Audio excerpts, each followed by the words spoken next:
Magandang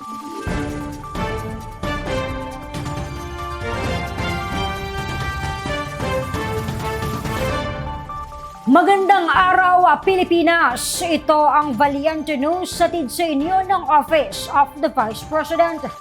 Patuloy ang pag-arangkada ng Pansara Project ng OVP na unang sinimulan noong 2023 kung saan na nakaabot ang programa. Alamin natin sa ulat ni Jera Gomez.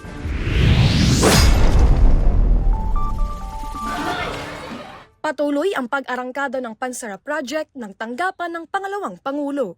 Kabilang sa mga tinutukan ng programa ang mga mag-aaral ng Cadiz West 2 Elementary School sa Cadiz City, Negros Occidental at Estancia Central Elementary School sa Iloilo.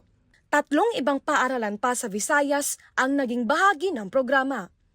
Mas tumaas din ang timbang ng mga mag-aaral na Magsaysay Elementary School sa Carmen Davao del Norte sa Mindanao matapos mahigit 1 buwan na feeding program. Umabot na rin ang programa sa UP Maguindanao del Norte sa BARM kung saan mahigit 1,000 mag-aaral mula sa Nuru Central Elementary School ang nahandugan ng Pansarap Bunts. Sa taong 2024, mahigit 14,000 na mga mag-aaral na ang natulungan ng Pansarap Project ng OVP. At simula na mailunsad ang programa noong 2023, nasa 17,000 ang kabuuang bilang ng kabataan ang nabahagian ng Pansarap Bunts. Ayon kay Vice President Inday Sara Duterte, mahalaga ang pagkakaroon ng sapat na nutrisyon upang makapag-focus sa pag-aaral ang kabataan. Dahil po kahit anong dami ng classrooms na ating gagawin, kung ang mga bata gutom, kung ang mga bata hindi sapat ang nutrisyon, kung ang mga bata ay pumapasok na wala silang kain, hindi din papasok sa kanila kung ano yung tinuturo sa paaralan.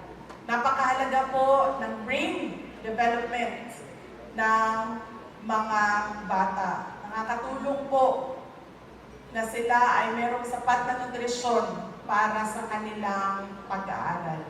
Ang Pansarap Project ay isang school-based feeding program para sa mga batang may edad 4 hanggang 12 taong gulang. Prioridad nito ang mga batang malnourished at severely malnourished. Misyon ng programa na mabigyan ng Pansarap Bunts ang mga mag-aaral sa loob ng 70 hanggang 120 mga araw. Ang tinapay ay siksik sa bitamina tulad ng vitamin A, energy, protein, calcium at iron. Halal certified din ito.